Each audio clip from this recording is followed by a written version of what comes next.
ನನ್ ಮೇಲೆ ನಿನ್ಗೆ ಯಾಕೆ ಇಷ್ಟು ದ್ವೇಷ? ನಾನು ಏನ್ ತಪ್ಪು ಮಾಡಿದ್ದೀನಿ? ನಾನೇನಯ್ಯ ತಪ್ಪು ಮಾಡ್ದೆ? ನಾನು ಎಲ್ಲಿ ತಪ್ಪು ಮಾಡ್ದೆ? ಸೆನ್ಸರ್ ಇಲ್ಲದೆ ಎಲ್ಲ ತೋರಿಸೋ ಚಾನಲ್ ತರ ಕೆಲಸ ಮಾಡುವಾಳು ನಾಳು. ನಿಮ್ಗೂ ಎಲ್ಲಾರ್ಗೂ ಇದೇ ತರ ಕಾಣಿಸ್ತೈತಾ? ನನಗಂತೂ ಗೊತ್ತಿಲ್ಲ. ಬರೀ ಮಾರ್ನಿಂಗ್ ಶೋ ಮಾತ್ರ ಬಿಡ್ತಾರ, ಅದು ಸಿಂಗಲ್ ಸ್ಕ್ರೀನ್ ಮಾತ್ರ, ಮಲ್ಟಿಪ್ಲೆಕ್ಸ್ ಇಲ್ವೇ ಇಲ್ಲ. ಏನಪ್ಪ ಅದು ಬುಕ್ ಮೈ ಶೋ ಅಲ್ಲಂತೂ ನನಗೆ ಸಾಕಾಗೋಗಿದೆ. 3-4 ದಿವಸದಿಂದ ಕಂಟಿನ್ಯೂಸ್ ಬೆಳಗ್ಗೆ ಸಾಯಂಕಾಲ ರಾತ್ರಿ ಚೆಕ್ ಮಾಡ್ತಾನೆ ಇರ್ತೀನಿ. ಯಾಕಂದ್ರೆ ಎಲ್ಲ ಹತ್ರ ಇರುತ್ತೋ ಅಲ್ಲೇ ತಾನೇ ಹೋಗಕ್ಕಾಗೋದು. ಇವ್ರು ಬರೀ ಸಿಂಗಲ್ ಥಿಯೇಟರ್ ಸಿಂಗಲ್ ಸ್ಕ್ರೀನ್ ಇರೋವು ಬರೀ ಮಾರ್ನಿಂಗ್ ಶೋ ಕೊಟ್ಬಿಟ್ರೆ ನಾವು ಬೆಳಗ್ಗೆ ಹೋಗೋಕ್ಕೂ ಆಗಲ್ಲ. ಬಿಕಾಸ್ ಎಲ್ಲಾರ ಮನೇಲೂ ಆ ಥರ ಆಗಲ್ಲ ಸರ್. ಎಷ್ಟೊಂದು ಜನಕ್ಕೆ ಕೆಲಸ ಇರುತ್ತೆ, ಬೆಳಗ್ಗೆನೆ ಯಾರು ನೋಡಕ್ ಹೋಗಲ್ಲ. ನನ್ನ ಎಕ್ಸಾಂಪಲ್ ತಗೊಳಬೇಕು ಅಂದ್ರೆ ನನ್ನ ಮನೇಲಿ ನಾನು ಹೇಳಿದ್ರೆ 6 ಗಂಟೆಗೆ ಎದ್ಬಿಟ್ಟು ಪಿಕ್ಚರ್ ನೋಡಕ್ ಹೋಗ್ತೀನಿ, ಚಪ್ಪಲಿ ತಾ ನೋಡಿತಾರೆ. ನಿಂಗೇನು ಮಾಡಕ್ ಬೇರೆ ಕೆಲಸ ಇಲ್ಲ, ಬೆಳಗ್ಗೆನೆ ಪಿಕ್ಚರ್ ನೋಡಕ್ ಹೋಗ್ತೀನಿ, ನಿಂಗೇನು ಮನ ಮರಿದಿಲ್ವಾ ಅಂತ ಹೋಗಿತಾರೆ. ಸೊ ನಾವು ಅದು ಎಷ್ಟು ಟೈಮ್ ಕನ್ವಿನ್ಸೆನ್ಸ್ ಇರುತ್ತೋ ಆ ಟೈಮಲ್ಲಿ ಹೋಗ್ತೀವಲ್ವಾ. ಸೊ ಅದು ನನಗೆ ಅನ್ನಿಸ್ತು. ಬಟ್ ಇವ್ರು ಬಿಟ್ಟೇ ಇಲ್ವಲ್ಲ, ಬುಕ್ ಮಾಡ್ಕೊಳ್ಳೋಣ ಅಂದ್ರೂ ಬುಕ್ ಮಾಡ್ಕೊಳಕ್ಕೂ ಬಿಟ್ಟಿಲ್ಲ. ನಾವು ಏನ್ ಮಾಡ್ಕೊಳ್ಳೋಣ, ಬರೀ ಮಾರ್ನಿಂಗ್ ಶೋಗಳು ಮಾತ್ರ ಐತೆ. ಕೆಲವೊಂದು ಥಿಯೇಟರ್ಗಳು ಐತೆ, ಬಟ್ ಮನೆ ಹತ್ರ ಇಲ್ಲ ಸರ್. ಎಲ್ಲ ಹತ್ರ ಆಗುತ್ತೆ ಅಲ್ಲೇ ತಾನು ಹೋಗಕ್ಕಾಗೋದು. ಇವ್ರು ಹಿಂಗ್ ಮಾಡಿದ್ರೆ ಹೆಂಗೆ? ನನಗೆ ತುಂಬಾ ಬೇಜಾರಾಯ್ತೈತೆ ಹಿಂಗ್ ಮಾಡಿದ್ರೆ. ಅದೇನು ಉಪೇಂದ್ರ ಅವರ ಈ ತರ ಪ್ಲಾನಿಂಗ್ ಮಾಡ್ತಾರೋ, ಅಥವಾ ಪ್ರೊಡ್ಯೂಸರ್ಸ್ ಈ ತರ ಪ್ಲಾನಿಂಗ್ ಮಾಡ್ತಾರೋ, ಅಥವಾ ಡಿಸ್ಟ್ರಿಬ್ಯೂಷನ್ ಅವರ ಈ ತರ ಪ್ಲಾನಿಂಗ್ ಮಾಡ್ತಾರೋ ಒಂದು ಅರ್ಥ ಆಗ್ತಲ್ಲ. ಇದೇ ಫಸ್ಟ್ ಟೈಮ್ ನಾನು ನೋಡಿರೋದು ಥಿಯೇಟರ್ಗಳೇ ಇಲ್ವಾ ಗುರು. ಪಿಕ್ಚರ್ ಬುಕ್ ಮಾಡೋಣ ಅಂದ್ರೆ ಏನಿದು? ಅದನ್ನ ನೋಡಿದ್ರೆ 70% ಆಫ್ ದ ಥಿಯೇಟರ್ಗಳು ಆಡಿ ಬುಕ್ ಆಗಿ ಹೋಗ್ಬಿಟ್ಟವೆ. ಇವಾಗ ಏನ್ ಇವ್ರು ಆಟ ಆಡ್ತಾವ್ರ ಏನು ಅರ್ಥ ಆಯ್ತಲ್ಲ. ದೇವರ ಹಣಗಳು ಹೇಳ್ಬೇಕು ಅಂದ್ರೆ ಇದು ಒಂಥರ ಚೆನ್ನಾಗೈತೆ ಮಜವಾಗಿ. ಬಟ್ ಯಾರ್ ಮಾಡ್ತಾರೆ? ಎಲ್ಲರೂ ಅಟ್ಲೀಸ್ಟ್ ಬಿಡ್ತಾರೆ, ಫಸ್ಟ್ ಬುಕ್ ಮಾಡ್ಕೊಳ್ಳಿ. 2 ದಿವಸ ಮಡಿಕೊಂಡು ಬುಕ್ ಮಾಡಕ್ ಹೇಳ್ತವ್ರೆ ಗುರು. ನನ್ಗೆ ಅದೇ ಅನ್ನಿಸ್ತೈತೆ, ಏನು ಇವರು ಫುಲ್ಲು ಪ್ಲಾನ್ ಮಾಡ್ಕೊಂಬಿಟ್ಟಾರ ಒಂದೇ ದಿವಸದಲ್ಲಿ 100 ಕೋಟಿ ಹೊಡೆದ್ಬಿಡೋಣ ಅಂತ. ಏನು ನನಗೆ ಗೊತ್ತಾಗ್ತಲ್ಲ ಈ ತರ ಯಾಕೆ ಮಾಡ್ತಾರೆ. ನನ್ಗಂತೂ ದೇವರಣಿಗಳು ಗೊತ್ತಿಲ್ಲ. ಉಪೇಂದ್ರ ಅವ್ರದ ಹಿಡಿಯೋಣ ಇಲ್ವಾ ಪ್ರೊಡ್ಯೂಸರ್ದ ಅಥವಾ ಡಿಸ್ಟ್ರಿಬ್ಯೂಷನ್ದ, ಒಟ್ನಲ್ಲಿ ಅವರು ಚೆನ್ನಾಗಿ ಆಟ ಆಡ್ದವ್ರೆ. ಫಸ್ಟ್ ಮಾರ್ನಿಂಗ್ ಶೋಗಳನ್ನ ಪ್ಯಾಕ್ ಮಾಡ್ಕೊಂಬಿಡೋಣ, ನೆಕ್ಸ್ಟ್ ಮಾರ್ನಿಂಗ್ ಮ್ಯಾಕ್ನಿಗಳನ್ನ ಪ್ಯಾಕ್ ಮಾಡ್ಕೊಂಬಿಡೋಣ, ಆಮೇಲೆ first show second show night show ಅನ್ಕೊಂಡು ಬುಕ್ ಮಾಡ್ಕೊಂಡು ಸ್ಲೋ ಆಗಿ ಬಿಡ್ತಾವ್ರೆ. ಅದು ಏನು ನಾಡ್ದೆ ರಿಲೀಸ್ ಮಾಡಿಕೊಂಡು ಈ ತರ ಮಾಡಿದ್ರೆ ಹೆಂಗೆ ಅಂತ ನನಗಂತೂ ಅರ್ಥ ಆಗ್ತಲ್ಲ. ಇದೇ ಫಸ್ಟ್ ಟೈಮು.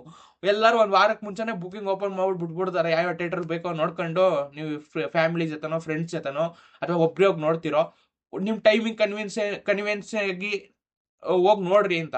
ಇವ್ರು ನೋಡಿದ್ರೆ ಆಟ ಆಡ್ತಾವ್ರೆ ಕೂತ್ಕೊಂಡು ಥಿಯೇಟರ್ಗಳ ಜೊತೆ. ನಾನು ಕಾಯ್ತಾ ಇದ್ದೀನಿ ಯಾವಾಗಾರು ಬುಕಿಂಗ್ ಓಪನ್ ಆಗುತ್ತೋ. ಬರೀ ಮಾರ್ನಿಂಗ್ ಶೋಗಳು ಬಿದ್ದಾವೆ, ಅದು ಅರ್ಲಿ ಮಾರ್ನಿಂಗ್ ಶೋನು ಅಂತ ಅದನ್ನ ಕನ್ಸಿಡರ್ ಮಾಡಂಗಿಲ್ಲ. ನಮ್ಮ ಹಳೆ ಕಾಲದಿಂದ ಇಲ್ಲಿವರೆಗೂ ಮಾರ್ನಿಂಗ್ ಶೋ 10 ಗಂಟೆಗೆ ಅಥವಾ ಒಬ್ಬೊಬ್ರು 9:15 10 ಗಂಟೆಗೆ ಸ್ಟಾರ್ಟ್ ಮಾಡ್ತಾರೆ. ಅದೇ ಮಾರ್ನಿಂಗ್ ಶೋ. ಇವು ಮಿಕ್ಕಿದವೆಲ್ಲ ಏನೇನೈತಲ್ಲ ಅವೆಲ್ಲ ಕನ್ಸಿಡರ್ ಮಾಡಲ್ಲ ಹಳೆ ಕಾಲದಿಂದ ಇವಾಗ್ಲಿನವರೆಗೂ. ಇವೆಲ್ಲ ಅರ್ಲಿ ಮಾರ್ನಿಂಗ್ ಶೋ ಅಂತಾರಲ್ಲ, ಇದು ಈಗ ಹೊಸದಾಗಿ ಕ್ರಿಯೇಟ್ ಆಗೋದು ಡಿಮ್ಯಾಂಡ್ ನೋಡ್ಕೊಂಡು. But I don't understand what is this logic. ಅವು ಮಾತ್ರ ಓಪನ್ ಮಾಡೋರಂತೆ, ಇವೆಲ್ಲ ಓಪನ್ ಮಾಡಲ್ವಂತೆ. ಏನಿದು ಲಾಜಿಕ್ಕು ನನ್ಗೆ ಅರ್ಥ ಆಗ್ತಲ್ವಲ್ಲ. ಡಿಮ್ಯಾಂಡ್ ಯಾವಾಗ ಬರುತ್ತೆ? ರಿಲೀಸ್ ಆದ್ಮೇಲೆ ಡಿಮ್ಯಾಂಡ್ ಬರುತ್ತೆ. ಇವರು ರಿಲೀಸ್ ಮುಂಚೆನೆ ಡಿಮ್ಯಾಂಡ್ ಕ್ರಿಯೇಟ್ ಮಾಡಿದವ್ರು. ಇದು ಹೆಂಗಾಗೋದು ಗೊತ್ತಾ? ಪುಷ್ಪ ಹೇಳ್ತಿರ್ತಾನಲ್ಲ ಡೈಲಾಗು, ನಾವು ಡಿಮ್ಯಾಂಡ್ ಕ್ರಿಯೇಟ್ ಮಾಡ್ಬೇಕು, ಪ್ರಾಡಕ್ಟ್ ನಮ್ಮ ಹತ್ರ ಐತೆ, ನಾವು ಡಿಮ್ಯಾಂಡ್ ಕ್ರಿಯೇಟ್ ಮಾಡ್ಬೇಕು ಅಂತ. ಹಂಗಾಯ್ತು ಹಳೆ ಕತೆ. ನೋಡಿ ಬೇಕಾದ್ರೆ ಮಾರ್ನಿಂಗು ಶೋಗಳು ಯಾವ್ದಾದ್ರು ಮಲ್ಟಿಪ್ಲೆಕ್ಸ್ ಮಿನಿಮಮ್ 400 ರೂಪಾಯಿನಾದ್ರೂ ಇದ್ದೇ ಇರುತ್ತೆ. ಅದು ಫ್ರಂಟ್ ಸೀಟಲ್ಲಿ ಕೂತ್ಕೊಂಡು ನೋಡವು. ಹಿಂಗಾಗೋದ್ರೆ ಕತೆ. ಯಪ್ಪ. ಮತ್ತೆ ಪಾಪ್ಕಾರ್ನ್ಗೆ ಎಲ್ಲಿಂದ ಬರುತ್ತೆ ದುಡ್ಡು? ಪಾರ್ಕಿಂಗ್ ಎಲ್ಲಿಂದ ಬರುತ್ತೆ ದುಡ್ಡು? ಹೋಗೋ ಚಾರ್ಜ್ ಬರೋಕ್ ಚಾರ್ಜು ಒಂದು 700-800 ರೂಪಾಯಿ ಬರೀ ಟಿಕೆಟ್ಗೆ ಹೊಂಟಾಯ್ತಾವಲ್ಲ ಗುರುವೆ.